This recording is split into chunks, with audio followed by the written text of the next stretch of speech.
নমস্কাৰ, প্ৰভু যীশুৰ প্ৰশংসা হওক। প্ৰথমতে মই সৃষ্টিকৰ্তা ঈশ্বৰলৈ কোটি কোটিবাৰ ধন্যবাদ জ্ঞাপন কৰিছোঁ। লগতে গুৰুদেৱ আৰু প্ৰাৰ্থনা ভৱনৰ মণ্ডলীলৈ প্ৰভু যীশুৰ মধুৰ নামত প্ৰণাম জনাইছোঁ। মই এই ভিডিঅ'ৰ জৰিয়তে কেইটামান স্বাক্ষৰ দিব ওলাইছোঁ, কিবা ভুল হ'লে ক্ষমা কৰিব।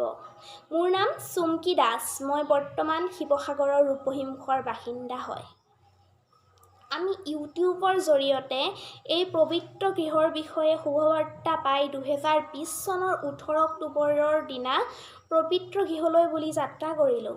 কিন্তু পবিত্ৰ গৃহৰ পৰা অহা পিছদিনাখনৰে পৰা আমি বাজেন্দ্ৰ সিং আৰু হেমন্ত গগৈ নামৰ ব্যক্তিকেইজনৰ ভিডিঅ' চাবলৈ ল'লোঁ। তাৰ বাবে আমাৰ পাপ হৈছে। মই আৰু মোৰ পৰিয়ালে প্ৰভু যীশুৰ ওচৰত ক্ষমা বিচাৰিছোঁ। প্ৰভুৱে যেন আমাক ক্ষমা কৰি দিয়ে।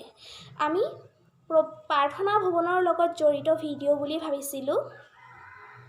প্ৰথমটো স্বাক্ষৰ হৈছে প্ৰথমবাৰ প্ৰাৰ্থনা ভৱনলৈ যোৱা দিনা যেতিয়া আমি ঘৰত আহি পাইছিলোঁ, তেতিয়া মোৰ বিষ হৈছিল। তেতিয়া মই প্ৰভু যীশুৰ গৃহৰ পৰা অনা পানী খাই সেই মূৰৰ বিষৰ পৰা পৰিত্ৰাণ পাইছিলোঁ।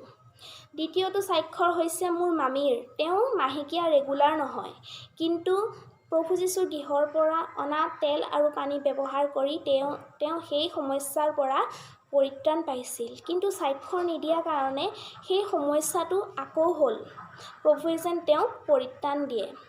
তৃতীয়টো স্বাক্ষৰ হৈছে মোৰ মাৰ পেঞ্চনৰ ফৰ্ম ফিল-আপৰ কাৰণে মোৰ দেউতাৰ ডেট অফ বাৰ্থটো দৰকাৰ হৈছিলে।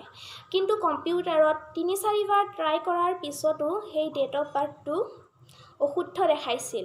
তেতিয়া মোৰ মায়ে প্ৰাৰ্থনা ভৱনলৈ বুলি 10,000 টকা আগবঢ়ালে আৰু সেই একেটা ডেট অফ বাৰ্থ পিছদিনাখন শুদ্ধ দেখালে। এয়া প্ৰভুৰে আশীৰ্বাদ। আমি বৰ্তমান অৰিহণাটো যুগুত কৰি থৈছোঁ। প্ৰাৰ্থনা ভৱনলৈ গ'লে আমি আগবঢ়াই দিম। চতুৰ্থটো স্বাক্ষৰ হৈছে মোৰ ককা দেউতাৰ। তেখেত দুৰ্বল হোৱাৰ কাৰণে এটা চেলাইন দিয়া হৈছিল। চেলাইনটো শেষ পৰ্যায়লৈ আহি থাকোঁতে তেওঁ বহুত কঁপিবলৈ ধৰিলে। তেতিয়া আমি প্ৰাৰ্থনা ভৱনৰ ইন্দ্ৰজিৎ দাদালৈ ফোন কৰিলোঁ। তেখেতে আমাক গীতমালাত থকা 51 অধ্যায় 1 পৰা 12 পদ পঢ়ি পাপ স্বীকাৰ কৰিবলৈ ক'লে। তেতিয়া আমি পবিত্ৰ বাইবেলত পবিত্ৰ গৃহলৈ বুলি অৰিহণা এটা আগবঢ়াই আমি সেই পদ পঢ়ি পাপ স্বীকাৰ কৰিলোঁ। তেতিয়া তেওঁ কঁপনিটো কমিবলৈ ধৰিলে। তেতিয়া আমি তেখেতক হস্পিটেললৈ লৈ গ'লোঁ। বৰ্তমান তেওঁ প্ৰভু যীশুৰ আশীৰ্বাদত সুস্থ।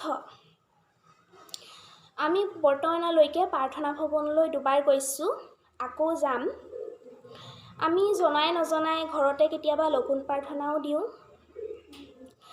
আৰু মই আৰু মোৰ পৰিয়ালে জনাই নজনাই বহুতো পাপ কৰিছোঁ। তাৰ বাবে প্ৰভু যীশুৰ ওচৰত আমি ক্ষমা বিচাৰিছোঁ।